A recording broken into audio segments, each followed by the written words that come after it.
السلام عليكم ورحمة الله وبركاته. الحمد لله نحمده ونستعينه ونستغفره ونؤمن به ونتوكل عليه ونعوذ بالله من شرور أنفسنا ومن سيئات أعمالنا. من يهده الله فلا مضل له ومن يضلله فلا هادي له. ونشهد أن لا إله إلا الله وحده لا شريك له. ونشهد أن سيدنا ومولانا محمدا عبده ورسوله. أما بعد فأعوذ بالله من الشيطان الرجيم. بسم الله الرحمن الرحيم. وما خلقت الجن والإنس إلا ليعبدون. وقال تعالى في آية أخرى: وبالوالدين إحسانا وبذي القربى واليتامى والمساكين والجار ذي القربى والجار الجنب وابن السبيل. وقال تعالى في آية أخرى: فليضحكوا قليلا وليبكوا كثيرا جزاء بما كانوا يكسبون. صدق الله المولانا العظيم. وقال رسول الله صلى الله عليه وسلم: اتق المحارم تكن أعبد الناس، وأرض بما قسم الله لك تكن أغنى الناس، وأحسن إلى جارك تكن مؤمنا، وأحب للناس ما تحب لنفسك تكن مسلما، ولا تكثر الضحك فإن كثرة الضحك تميت القلب، أو كما قال عليه الصلاة والسلام. আল্লাহ তাআলার মেহেরবানি, আল্লাহ তাআলার ফজল ও করম, আল্লাহ তাআলার বড় অনুগ্রহ এবং দয়া। আল্লাহ তাআলা আমাদেরকে বিগত জুমাগুলোর নেই আজকেও তার মহা পবিত্র হুকুম 2 রাকাত জুমার নামাজ আদায় করার নিমিত্তে এই পৃথিবীর সর্বশ্রেষ্ঠ, সর্বমহান, সবচেয়ে উত্তম জায়গা আল্লাহ তাআলার ঘর মসজিদে আসার এবং বসার তৌফিক দান করেছেন। সকলেই আমরা শুকরিয়া আদান বলি আলহামদুলিল্লাহ।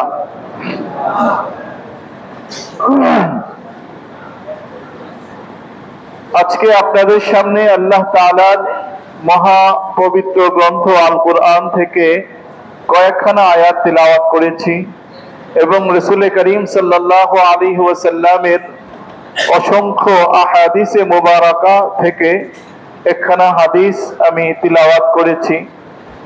যে হাদিসটি রাসূল করিম সাল্লাল্লাহু আলাইহি ওয়াসাল্লাম থেকে হযরত আবু হুরায়রা রাদিয়াল্লাহু তাআলা আনহু বর্ণনা করেছেন। এই হাদিসের মধ্যে রাসূল করিম সাল্লাল্লাহু আলাইহি ওয়াসাল্লাম মানুষের 5টা স্বভাবকে ধরে রাখার জন্য, মানুষ তার 5টা স্বভাবকে পরিচালনা করার জন্য নির্দেশ দিয়েছেন। এর মধ্যে 4টা খাসলাত, 4টা স্বভাব এরকম আছে, যদি এই 4টা স্বভাব মানুষ তার স্বভাবের মধ্যে মিলাইতে পারে তাহলে তার জন্য 4 ধরনের গুণের কথা উল্লেখ করেছেন। আর পরবর্তীতে আরেকটা নির্দেশ দিয়েছেন, এটা সব সময়ের জন্য পালনীয়, সব সময়ের জন্য করণীয়। রাদিয়াল্লাহু তাআলা আনহু, যিনি এই হাদিসের রাবি, বর্ণনাকারী, আল্লাহ তাআলা তাকে ইলমের প্রতি এত আগ্রহ দিয়েছেন, রাসূল করিম সাল্লাল্লাহু আলাইহি ওয়াসাল্লামের হাদিসকে, আল্লাহর রাসূলের কথাকে সংগ্রহ করার জন্য এত শৌক এবং এত আগ্রহ দিয়েছেন, যেটা অন্যান্য সাহাবায়ে কেরামদের মধ্যে খুব কমই পাওয়া যায়। এবং পৃথিবীর মধ্যে নজিরবিহীন একজন সাহাবী ছিলেন হযরত আবু হুরায়রা রাদিয়াল্লাহু তাআলা আনহু। রাসূল করিম সাল্লাল্লাহু আলাইহি ওয়াসাল্লামের দরবারে অনাহারে অর্ধাহারে পড়ে থাকতেন। আল্লাহর রাসূলের মুখ থেকে কখন একটা হাদিস বের হবে, কখন একটা কথা বের হবে, আর এটা আবু হুরায়রা রাদিয়াল্লাহু তাআলা আনহু লুফে নেবেন। আল্লাহ তাআলা তাকে এত আগ্রহ দিয়েছেন আল্লাহর রাসূলের কথাগুলোকে গ্রহণ করার জন্য, যে তার পেটের মধ্যে খাবার আছে কিনা সেটা তার খবর থাকতো না। সব সময় রাসূল করিম সাল্লাল্লাহু আলাইহি ওয়াসাল্লামের বসার যে জায়গা, আসহাবে সুফফা যেটা নাম ছিল, সাহাবায়ে কেরামদেরকে নিয়ে যে জায়গায় আল্লাহ রাসূল বসে থাকতেন, ওই জায়গার মধ্যে পড়ে থাকতেন ক্ষুধার যন্ত্রণায়। পেটের খিদার কারণে কখনো কখনো শরীর কাঁপতে থাকতো এবং মাটির মধ্যে গোড়াগড়ি খেতেন। তো আল্লাহ রাসূলের দরবারে আগমনকারী বা যাতায়াতকারী অনেক সাহাবী মনে করতেন যে আবু হুরায়রা সম্ভবত মৃগী রোগী, কারণ মৃগী রোগ হলে মানুষের শরীর কাঁপে, মাটির মধ্যে গড়াগড়ি খায়। তো কখনো কখনো এরকমও বর্ণনা আসছে যে আবু হুরায়রা রাদিয়াল্লাহু তাআলা আনহুকে পা দিয়ে এরকম কি করেছেন, ধাক্কা দিয়েছেন, তারপরে ওই যে জুতা লাগিয়েছেন, বিভিন্ন রকমের ঔষধ যেটা চিকিৎসা করা হয়। অথচ রাসূল করিম সাল্লাল্লাহু আলাইহি সাল্লামের এই আশিক সাহাবী হযরত আবু হুরায়রা রাদিয়াল্লাহু তাআলা আনহু কখনোই কোনো রোগের কারণে এরকম ছটফট করতেন না। খিদের কারণে, পেটের মধ্যে ক্ষুধা আছে তাই ক্ষুধার কারণে তিনি এরকম ছটফট করতেন। এরপরেও রাসূল সাল্লাল্লাহু আলাইহি ওয়াসাল্লামের দরবার ছাড়তেন না, কারণ তার একটা দৃঢ় আগ্রহ ছিল যে আমি আল্লাহ রাসূলের দরবার থেকে সরে যাব, আর কোন কথাটা আল্লাহ রাসূল বলে ফেলবেন এটা আমি কি করতে পারলাম না, গ্রহণ করতে পারলাম না, এটা যেন না হয়ে যায় আমার কাছ থেকে। এই কারণে আল্লাহ রাসূলের হাদিস বর্ণনাকারী যত সাহাবায়ে কেরাম আছেন, এর মধ্যে সবচাইতে বেশি বর্ণনা করেছেন তিনি হলেন হযরত আবু হুরায়রা রাদিয়াল্লাহু তাআলা আনহু। ইতিহাসে আসছে যে তার বর্ণিত হাদিসের সংখ্যা হলো 5374, সবচাইতে বেশি যিনি বর্ণনা করেছেন। তো রাসূল করিম সাল্লাল্লাহু আলাইহি ওয়াসাল্লাম একদিন সাহাবায়ে কেরামের মজলিসের মধ্যে এরকম বসছেন, বসে বলতেছেন যে মাইয়াখুদু আন্নি হাউলাইল কালিমাত, আমি কয়েকটা কথা বলবো, এই কথাগুলো কে আমার কাছ থেকে গ্রহণ করবে, এই কথাগুলোর আমল করবে, আও ইউআলিমুহুন্না মা ইয়ামালু বিহিন্না, অথবা তাদেরকে জানিয়ে দিবে যে আমার এই কথাগুলোকে আমল করবে। রাসূল করিম সাল্লাল্লাহু আলাইহি ওয়াসাল্লামের এই ঘোষণা করতে দেরি হয়েছে, আবু হুরায়রা রাদিয়াল্লাহু তাআলা আনহু এক লাফে দাঁড়িয়ে গিয়েছেন, ইয়া রাসূলুল্লাহ, আমি প্রস্তুত আছি, আমি নিজে আমল করব এবং অন্যকেও আমল করার জন্য আমি হাদিসকে প্রচার করব, উদ্বুদ্ধ করব। এরপর রাসূল করিম সাল্লাল্লাহু আলাইহি ওয়াসাল্লাম এই 5টি বিষয় বলেছেন। এক নাম্বার বিষয় কি? রাসূল করিম সাল্লাল্লাহু আলাইহি ওয়াসাল্লাম বলেছেন যে ইত্তাকিল মাহারিম তাকুন আ'বুদুন নাস, যে তোমরা হারাম কাজ থেকে বেঁচে থাকো তাহলে অধিক ইবাদত গুজার হয়ে যাবে, অধিক ইবাদতকারীদের অন্তর্ভুক্ত হয়ে যাবে তোমরা যদি তোমরা হারাম কাজ থেকে বেঁচে থাকো। তো অধিক ইবাদত গুজার হওয়ার জন্য বা ইবাদতকারী যারা বেশি বেশি ইবাদত করে তাদের মধ্যে গণ্য হওয়ার জন্য আল্লাহ রাসূল সাল্লাল্লাহু আলাইহি ওয়াসাল্লাম কোনো কাজের আদেশ দেন নাই, বরং বলেছেন কি যে ইত্তাকিল মাহারিম, হারাম কাজগুলো থেকে বেঁচে থাকো তাহলে অধিক ইবাদত গুজার হয়ে যাবে। তো হারাম কাজ থেকে বেঁচে থাকার দ্বারা ইবাদত গুজার কিভাবে হতে পারে? রাসূল করিম সাল্লাল্লাহু আলাইহি ওয়াসাল্লামের এই কালিমা, এই জাওয়ামিউল কালিম, যা অল্প কথার মধ্যে অনেক কিছু বোঝায়, সাহাবায়ে কেরাম থেকে এবং পরবর্তী বিভিন্ন মুফাসসিরিনদের কাছ থেকে, মুহাদ্দিসিনদের কাছ থেকে একাধিক ব্যাখ্যা এসেছে। তো এক কিতাবের মধ্যে ব্যাখ্যা এইভাবে বলা হয়েছে, একটা রেফারেন্সও দেওয়া হয়েছে যে স্বাভাবিকভাবে আমরা যখন কোনো কারণে রোগাক্রান্ত হই, আমরা যখন অসুস্থ হয়ে যাই তখন ডাক্তারের শরণাপন্ন হই। তো যখন ডাক্তারের কাছে যাই তখন ডাক্তার আমাকে প্রেসক্রিপশন করে এবং কিছু ঔষধ দেয়। ঔষধ দেওয়ার পাশাপাশি আমাকে কিছু কাজ বা কিছু বিষয় নিষেধ করে দেওয়া হয়। যেমন আমি যদি কোনো গ্যাস্ট্রিকের রোগী হয়ে থাকি, আমার প্রচন্ড গ্যাসের অসুবিধা হয়, গ্যাসের সমস্যা হয়, তো তখন কি করা হয়, ডাক্তার তার ঔষধ দেওয়ার পাশাপাশি তাকে এই কাজগুলো নিষেধ করে দেওয়া হয় যে আপনি তৈলাক্ত খাবার খাবেন না, চর্বিযুক্ত খাবার খাবেন না, ক্ষুধার্ত অবস্থায় থাকবেন না, এরকম কিছু নিষেধ কাজ করে তাকে জানিয়ে দেওয়া হয়। তো এইগুলো কেন করা হয়? যে যখন কোনো মানুষ ঔষধ খাবে, ঔষধ খাওয়ার পাশাপাশি যখন নিষিদ্ধ কাজগুলো থেকে সে বিরত থাকবে তখন তার রোগ ভালো হওয়ার জন্য এটা সহায়ক হবে। তো ঠিক তদ্রুপ ভাবে আল্লাহ তাআলা আমাদেরকে ইবাদত করার জন্য নির্দেশ দিয়েছেন। আল্লাহ তাআলা বলে দিয়েছেন যে ওয়া খালাকতুল জিন্না ওয়াল ইনসা ইল্লা লিয়াবুদুন, আমি জিন এবং ইনসানকে তৈরি করেছি কেবলমাত্র আমার ইবাদত করার জন্য। আর ইবাদত কি কিভাবে করতে হবে সেটা আল্লাহ রাসূল সাল্লাল্লাহু আলাইহি সাল্লাম আমাদেরকে জানিয়ে দিয়েছেন। নামাজের মাধ্যমে, সামর্থ্য থাকলে যাকাতের মাধ্যমে, আরো সামর্থ্য থাকলে হজের মাধ্যমে, রোজার মাধ্যমে, এগুলো হলো আমার ইবাদত। আর এই ইবাদত গুলো সঠিক হওয়ার জন্য, পরিপূর্ণ হওয়ার জন্য নিষিদ্ধ যে বিষয়গুলো আছে, এই নিষিদ্ধ বিষয়গুলো আল্লাহ রাসূল সাল্লাল্লাহু আলাইহি সাল্লাম ইত্তাকিল মাহারিমের মধ্যে বলে দিয়েছেন। এখন যদি আমরা নামাজও পড়লাম, পাশাপাশি মিথ্যা কথা বললাম, তো আমি একজন সলিড মানুষ হওয়া হিসাবে বা আমি একজন ভালো মানুষ হওয়ার ক্ষেত্রে আমার এই কাজটা প্রতিবন্ধক হয়ে দাঁড়াবে। আমি নামাজও পড়লাম, সুদ খেলাম, আমার এই নামাজটা যথাযথ কাজে আসছে না। আমি নামাজও পড়লাম, রোজাও রাখলাম, আবার আমি ঘুষ খেলাম, আমার এই কাজটা কোনো কাজে আসতেছে না। তো মুহাদ্দিসিনে কেরাম যে বিষয়টা বলেছেন যে ইত্তাকিল মাহারিম, এর দ্বারা সমস্ত মানহিয়াত, নিষিদ্ধ জিনিসগুলো এখানে অন্তর্ভুক্ত রয়েছে, এবং তরকুল মা'মুরাত, আল্লাহ তাআলা যেই সমস্ত কাজগুলোকে আদেশ দিয়েছেন এই সমস্ত কাজগুলো পরিত্যাগ না করার জন্য এই বিষয়গুলো এখানে অন্তর্ভুক্ত করা হয়েছে। যতক্ষণ পর্যন্ত আমি মিথ্যা পরিহার না করব, যতক্ষণ পর্যন্ত আমি সুদ ঘুষকে পরিহার না করব, যতক্ষণ পর্যন্ত কারো পক্ষে মিথ্যা সাক্ষ্য দেওয়া থেকে বিরত না থাকবো, যতক্ষণ পর্যন্ত মানুষকে গালিগালাজ করা থেকে বিরত না থাকবো, ততক্ষণ পর্যন্ত আমার এই ইবাদত গুলো কোনো কাজে আসবে না। এই কারণে রাসূল করিম সাল্লাল্লাহু আলাইহি ওয়াসাল্লাম বলেছেন যে ইত্তাকিল মাহারিম, তুমি হারাম কাজগুলো থেকে বেঁচে থাকো, তাহলে তুমি আ'বাদান নাস, মানুষের মধ্যে অধিক ইবাদত গুজার হয়ে যাবে। তো ভাই, যখন আমি আমার ইবাদত আল্লাহ তাআলা যা আদেশ করেছেন এগুলোকে পালন করার পাশাপাশি যখন আমি মাহারিম তথা নিষিদ্ধ কাজগুলো থেকে বেঁচে থাকবো, তো আমার এই ইবাদত, আমার এই নামাজ, আমার এই রোজা, আমার যাকাত, আমার হজ, এগুলো যথার্থ হবে এবং এগুলো আল্লাহ তাআলার কাছে কবুল হওয়ার ক্ষেত্রে সহায়ক হবে। আর যদি আমার নামাজও চলে, আমার মিথ্যা কথাও চলে, আমার নামাজও চলে, আমার সুদ ঘুষ গ্রহণ করাও চলে, তাহলে আমার এই ইবাদত কোনো কাজে আসবে না। অনেক ইবাদত গুজার আছে, অনেক নামাজি আছে, কিন্তু তার নামাজ কোনো কাজে আসতেছে না। আজকে মসজিদ ভর্তি মুসল্লি, আরো যদি আসতো সবাই জায়গা দেওয়া সম্ভব হতো না। তারপরেও সমাজ থেকে কেন পাপাচার দূরীভূত হয় না? কেন সমাজের মধ্যে হানাহানি, বিদ্বেষ, হিংসা থেকেই যাচ্ছে? কারণ নামাজও পড়তেছি, আল্লাহ তাআলার আদেশও পালন করতেছি, আবার নিষিদ্ধ কাজগুলো আমার মাধ্যমে সংঘটিত হচ্ছে।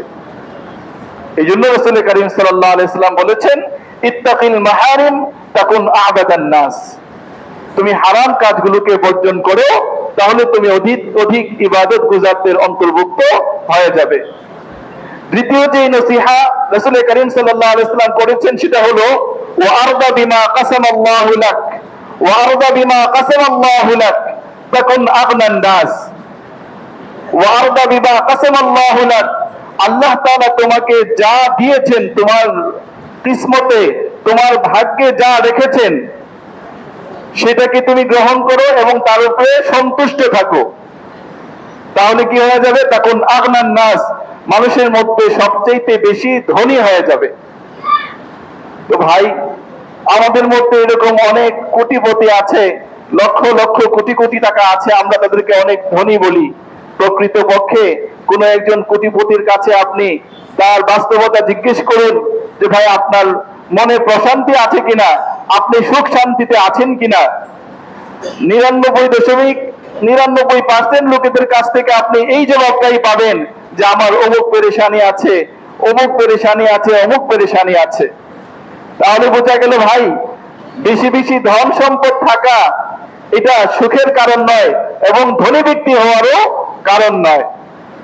প্রকৃত পক্ষে তো ধনী ওই ব্যক্তি যে মনের দিক থেকে ধনী, তার মধ্যে কোনো পেরেশানি নাই, তার মধ্যে কোনো রকমের অস্থিরতা নাই, তার মধ্যে কোনো রকমের হায়রানিয়ত নাই, সেই হলো সবচেয়ে বেশি ধনী। কারণ হলো রাসূল করিম সাল্লাল্লাহু আলাইহি ওয়াসাল্লাম বলেছেন আল গিনা গিনান নাফস, সবচেয়ে বড় ধনী, প্রকৃত ধনী হলো ওই ব্যক্তি যে অন্তরের দিক থেকে ধনী। যখন কোন মানুষের অন্তর মুতমাইন থাকবে, তার অন্তর প্রশান্ত থাকবে, তখন সে সবচাইতে বড় ধনী হয়ে যাবে, কারণ তার চাইতে সুখ, তার চাইতে সমৃদ্ধ আর কেউ তখন হবে না।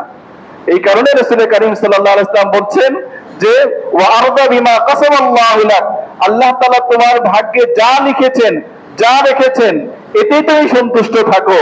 এখন যদি আমি এই দিন এনে দিন খাই, অতটুকুই যে আল্লাহ তাআলা আমাকে তৌফিক দিয়েছেন, এটা আল্লাহ তাআলার বড় অনুগ্রহ, এর উপরে আমি সন্তুষ্ট থাকি, তাহলে আমার মনও প্রশান্তি হবে। অন্যান্য ধনাঢ্য ব্যক্তির থেকে আমি সবচেয়ে বেশি প্রশান্ত মন নিয়ে চলতে পারবো এবং আমি সবচেয়ে বেশি ধনী হয়ে যাব। প্রকৃত ধনাঢ্য ব্যক্তি মানে ধনী নয়, বরং মনের দিক থেকে, আত্মার দিক থেকে তার যার প্রশান্তি আছে, কোন রকমের পেরেশানি নাই, সেই হলো সবচেয়ে বেশি, সবচেয়ে বড় ধনী। রাসূল করিম সাল্লাল্লাহু আলাইহি সাল্লামের এই কালেমাগুলো অত্যন্ত মূল্যবান কালেমা। এই কালেমাগুলোর ব্যাখ্যা যদি করা হয়, দিন ফুরিয়ে যাবে, সপ্তাহ ফুরিয়ে যাবে, মাস ফুরিয়ে যাবে, এর ফাওয়ায়েদ, এর উপকারিতা বর্ণনা করা শেষ হবে না, ফুরিয়ে যাবে না। তো যত আল্লাহ তাআলা আমাকে যা দিয়েছেন, এর উপরেই আমি সব সময় সন্তুষ্ট থাকবো। মানুষের মনের কি বলে ধনী এই জন্য সবচেয়ে বড় ধনী হয় যে তার যত সম্পদ হয়, সম্পদের আরো বেশি প্রয়োজন হয়।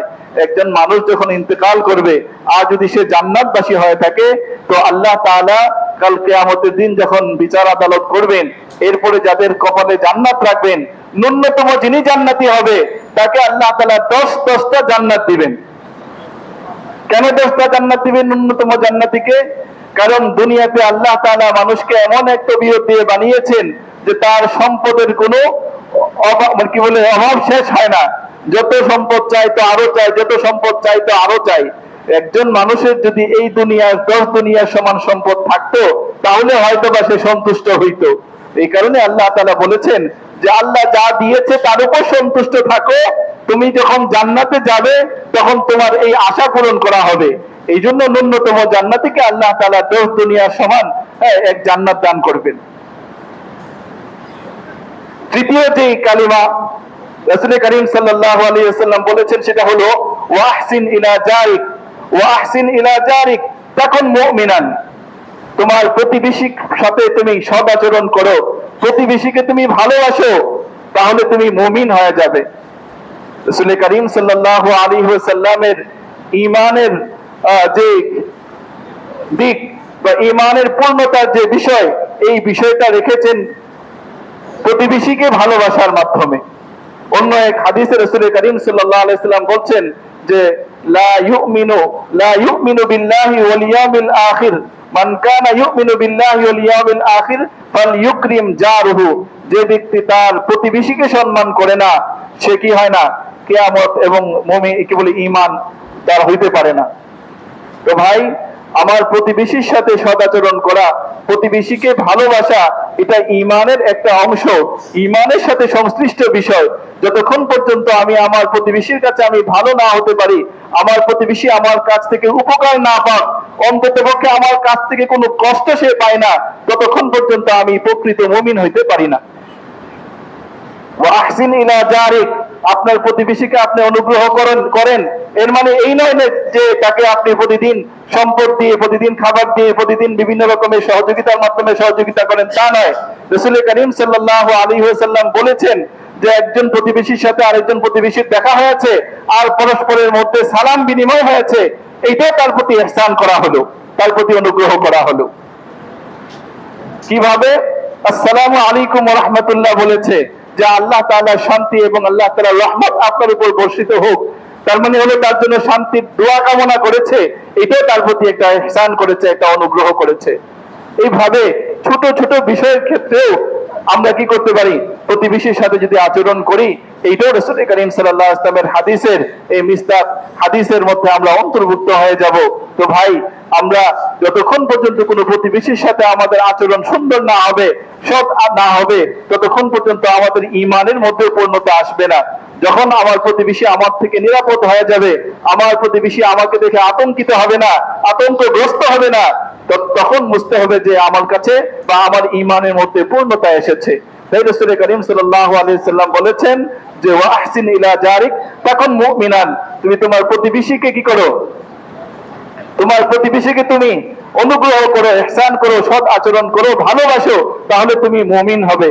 হযরত আম্মাজান আয়েশা সিদ্দিকা রাদিয়াল্লাহু তাআলা আনহাকে রাসূল করিম সাল্লাল্লাহু আলাইহি সাল্লাম বলতেন যে তুমি যখন কি করো, তরকারি পাকাও, তখন তরকারির মধ্যে একটু ঝোল বাড়িয়ে দিও।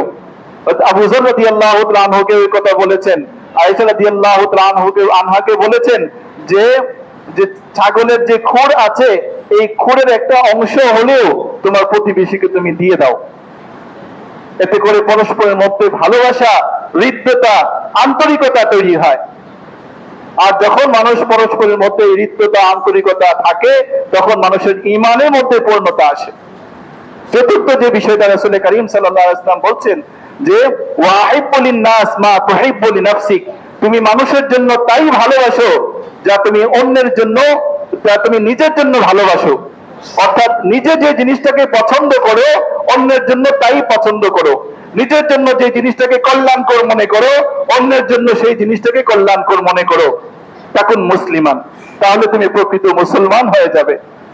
5 নাম্বার যে বিষয় রাসূল করিম সাল্লাল্লাহু আলাইহি ওয়াসাল্লাম বলেছেন যে ওয়ালা তুকসিরিদ দিহক ফাইন্না দিহকা তুমিতুল কলব ফাইন্না কাসরাতুদ দিহক তুমিতুল কলব, যে বেশি বেশি হাসো না, কম কম করে হাসো, কেননা বেশি বেশি করে হাসা এটা অন্তরকে মেরে ফেলে, অন্তর মরে যায়। রাসূল করিম সাল্লাল্লাহু আলাইহি ওয়াসাল্লাম বলেছেন যে লাউ কুনতু আ'লামু মা তা'লামু তো লাবাকাইতুম কাসীরান ওয়া লা দাহিকতুম কালিলান। সাহাবায়ে কেরামদেরকে বলেছেন যে হে সাহাবারা, শুনে রাখো, আমি যে জিনিসগুলো জানি, আমি যে বিষয়গুলো জানি, এগুলো যদি তোমরা জানতে তাহলে বেশি বেশি করে কান্না করতে, কম কম করে হাসতে। এই জন্য আল্লাহ তাআলা বলেছেন যে ফালিয়াদহাকু কালিলা ওয়া লিয়াবকু কাসীরা, ভাই হাসো কম এবং কান্না করো বেশি। কারণ হাসার মধ্যে কোনো ফায়দা নাই, উপকারিতা নাই, কিন্তু কান্নার মধ্যে উপকারিতা আছে। কান্নার দ্বারা মানুষের হৃদয়কে গলিয়ে ফেলা যায়, আল্লাহ তাআলার রহমতের আশা করা যায়। আল্লাহ তাআলা আমাদেরকে রাসূল করিম সাল্লাল্লাহু আলাইহি সাল্লামের এই অমূল্য 5টি যে নসিহা, এই নসিহাগুলোর উপর আমল করার তৌফিক দান করুক। ওয়া আখির দাওয়ানা আনিল হামদুলিল্লাহি রাব্বিল আলামিন। Voice of Islamic TV. Subscribe now.